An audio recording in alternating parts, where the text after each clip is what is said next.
Okay, we're going to try to record this, making the communion bread.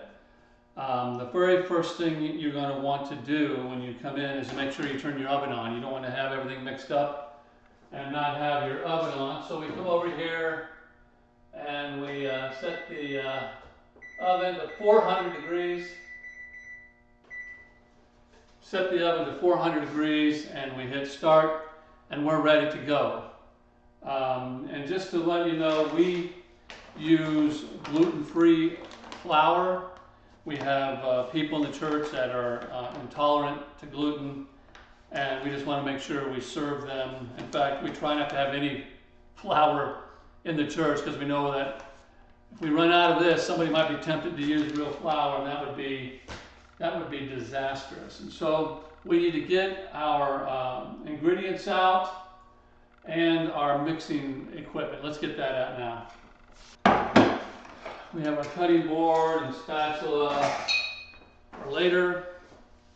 We use this basically a pizza stone.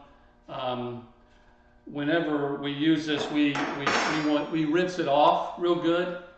We don't like to, well, we don't use soap on it. You shouldn't use soap. Just rinse it off real good and sanitize it. Speaking of that, I try to wash my hands several times through the process just to keep things clean. And so I'll be going back and forth. You'll be seeing some cuts in the video for that, which I need to wash my hands right now. I keep a dishcloth handy just to dry my hands as I go. Again, I use my hands when I mix this and get it out of here, and so I just have it to wash my hands quite frequently as I go through this process. Now the recipe calls for 1.5 cups of flour. You'll see as you work with this, you're going to need more flour than that because the recipe also calls for 1 cup of milk, and that makes it just a little bit more soupy than I like. You'll see that I am putting flour on the baking stone. I just put a real light coat of flour. It keeps it from sticking. You might have another way of doing it. I don't like to put a lot of oil on it because it gets the bread real oily, and I try to not do that. So just a real light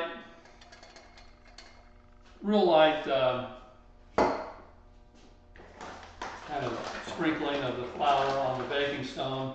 Again, I'm going to just put a little bit more than 1/2 cup, 1.5 cups of flour. It calls for 1 teaspoon of salt, and I should have had this all done. 1 teaspoon of salt, and then we use rosemary. You might be able to use any type of flavoring that you might like. We have this little spoon in here. I don't know if you can see, that's just a wooden spoon. It says 2 scoops. Really, this is just a flavor. I try to put 2 heaping scoops in here. That's 2. I'll just put a half more. It's just for flavor. Whatever you find as you mix this up and make this several times, you'll get flavor. We also put honey in here. And so what I'm doing is I'm just mixing up the dry ingredients, the flour, the salt, and the rosemary, just to get it mixed up real good before I put the milk and the honey. Speaking of the honey, you'll see that it asks for 1/4 cup of honey. I put 1/4 cup plus. Scripture says, taste and see the Lord is good. Everybody likes it when I make it because I like to use a lot of honey. So not 2 cups of honey or 1/2 cup of honey, just 1/4 cup.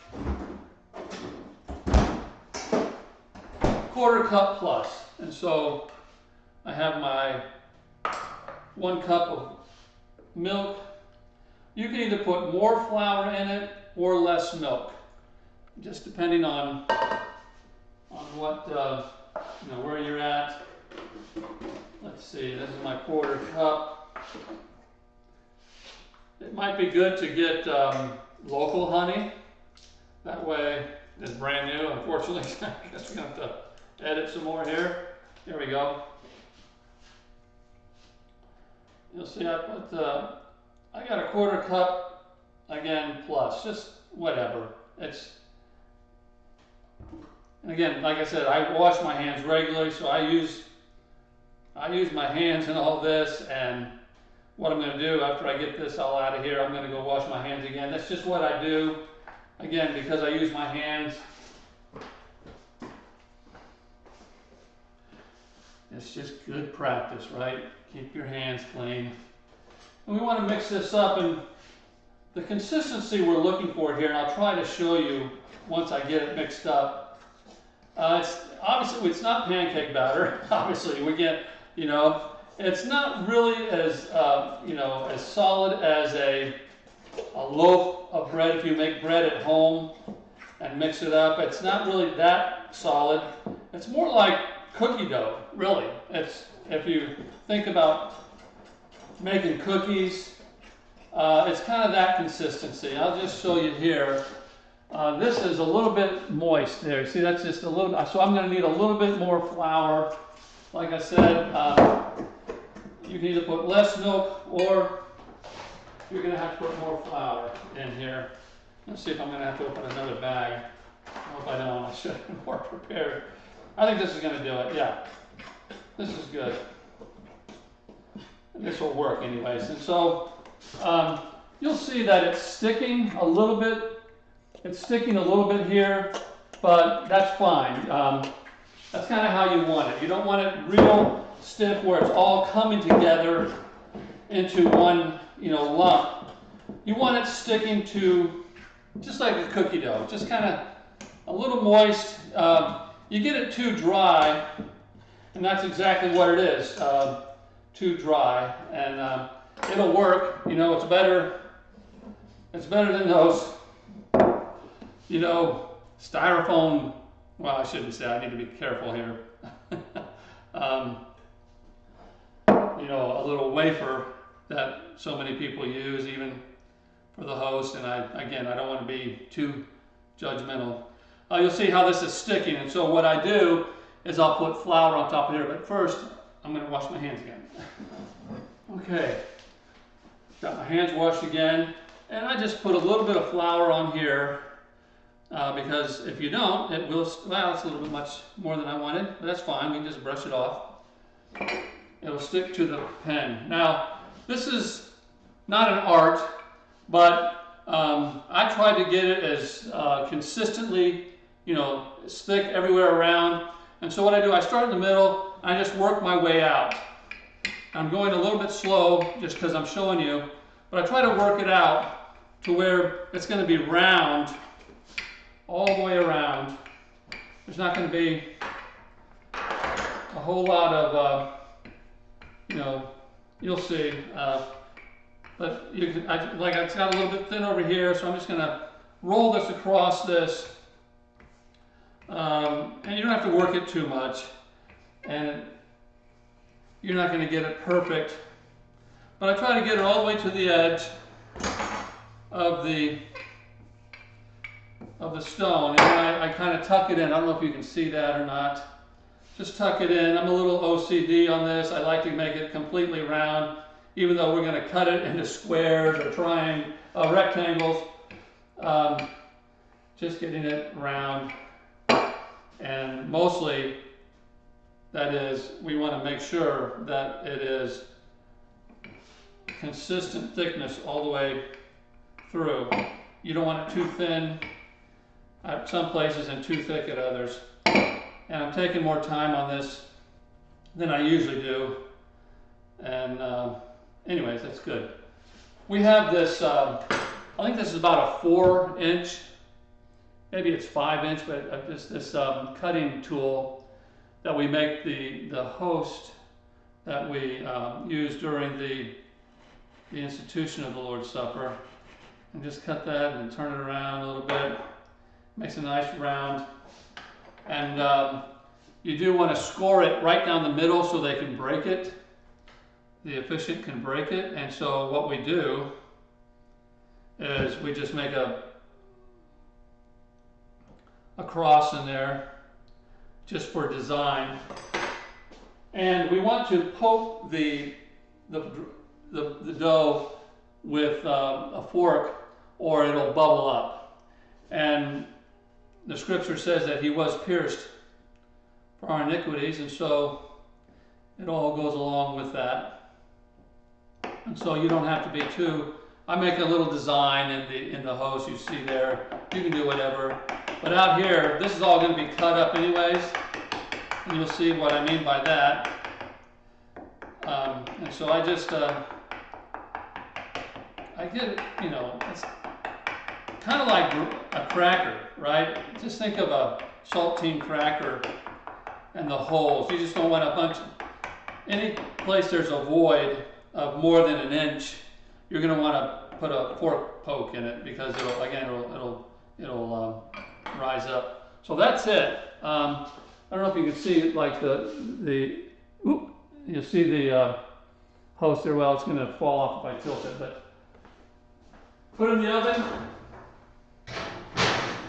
The recipe calls for 20 minutes. I do it for 19. Set a timer for 19 minutes. And then we wait. Okay, we're back. We've got 9 seconds left on our 19-minute timer. I have my hot pads. What we're going to do is we're going to take the bread out, and we're going to turn the oven to broil, which is 500 degrees. Broil at 500 degrees.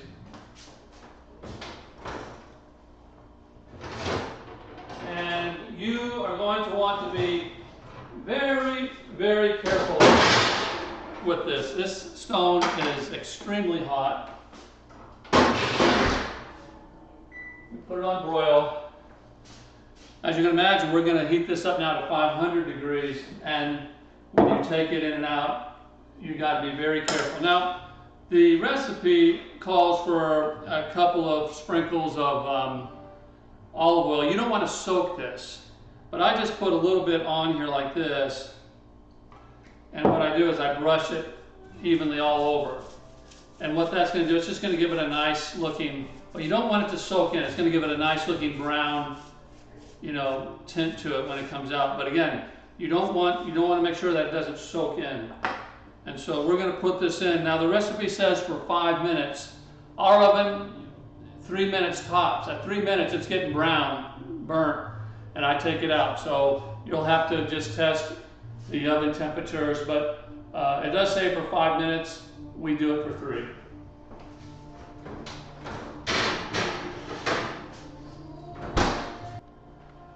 Okay, we've got 10 seconds on that 3-minute timer, and it is getting dark. I'm just going to go ahead and turn it off and pull that out. I'll show you. Again, you want to be extremely careful. Extremely careful with this. As you can see the top of it is already getting a little brown at 3 minutes, and so you just need to watch it. I didn't show you, but we do have this little rack here for the stone. Obviously, we don't want to put this directly on the counter or on this wood top, so we have this. Again, it's extremely hot. You just want to be careful. Sorry about all this. All right. Now we're just going to let that cool. I do kind of go around when it's hot, and you can see, look at how easy that slides. See how that slides? That's nice. That's no sticking on there. That's just with a little bit of flour, no oil, nothing like that, but just a little bit of flour on there. And look at how that just slides real nicely. You can see it's not going to stick at all. So we're going to let this cool, and then we'll come back and we'll cut it up. And I'll show you approximately how many pieces you can get out of it. You actually can get quite a few. I'm assuming if you're careful enough, you can get about 100 pieces of communion out of this one loaf of bread. So we'll look at that in just a minute. Okay, just real quick, we're going to finish this up by cutting up. This isn't rocket science, and I'm sorry for the noise. We got, this is Monday, Thursday we're doing this, and we got people practicing, and so you might hear some music. But again, we allowed this to cool off. That's how I was able to handle it. By the way, in between timing, you know, the 20 minutes that we're waiting for the bread to bake and then waiting to cool off, those who make the bread also clean up. So you'll notice I got everything cleaned up. We've got the dishes cleaned and everything. It's just one of those things, you know, we don't have somebody coming in here cleaning up after us. We clean up, and so that's just part of the responsibility that we give. You may have janitors or whoever to clean up after everybody, but we don't. And so we just, part of the training when we make the bread, we show them how to use a dish rack. So anyway, so what I do is I cut this into strips. I'm not sure if you're gonna be able to see this. It's about, I would say not a ½ inch, maybe about 1/3 of an inch strips. And there's a lot of waste. You can see the kids like to come in here and eat this.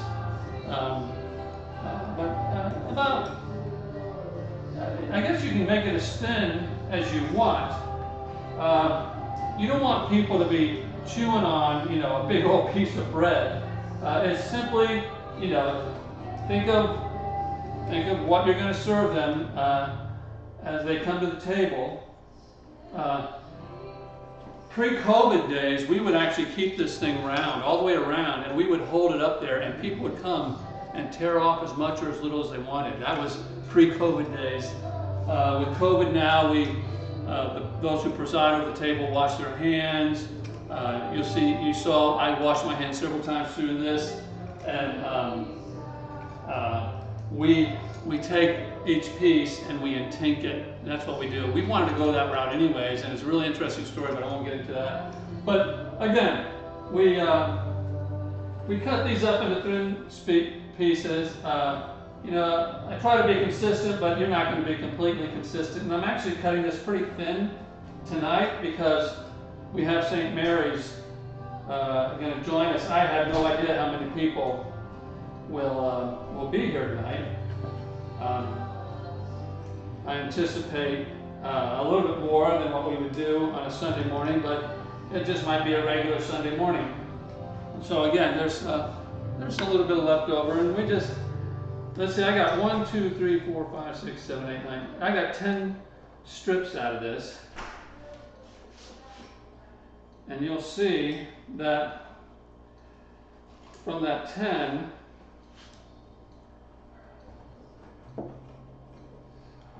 I'll probably get at least another 10 or so going this way. So that's 100 pieces.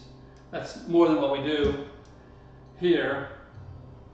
But again, you can cut this as small or as big as you want. You can see, they're not that consistent. I don't know if you're going to be able to see this. Just about this big. You'll see about an index finger from the knuckle up. How's that? For measurements, the king's measurements. So just that. Again, you want it big enough to be able to handle, but you don't want to be too big where they're chomping on bread for a ½ hour, Let's see, I got 1, 2, 3, 4, 5, 6, 7, 8. I got 9.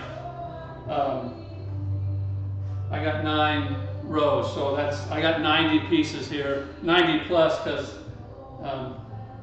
I got some on the side. So I got 100 pieces out of this loaf, and you can see that we can cut up more here. I can still cut more here. Of course, we use this. This turns out really nice. I'll show it to you. I know it's a little dark. That's why you don't want to do it. We can't do it over 3 minutes. 3 minutes even might be hard, but you'll see it. The little, the cross in there, and that way it's easy to break. Anyways, I hope this video helps. Hit the like button. No, I don't know if we're going to have a like button. All right, we'll see you. Bye.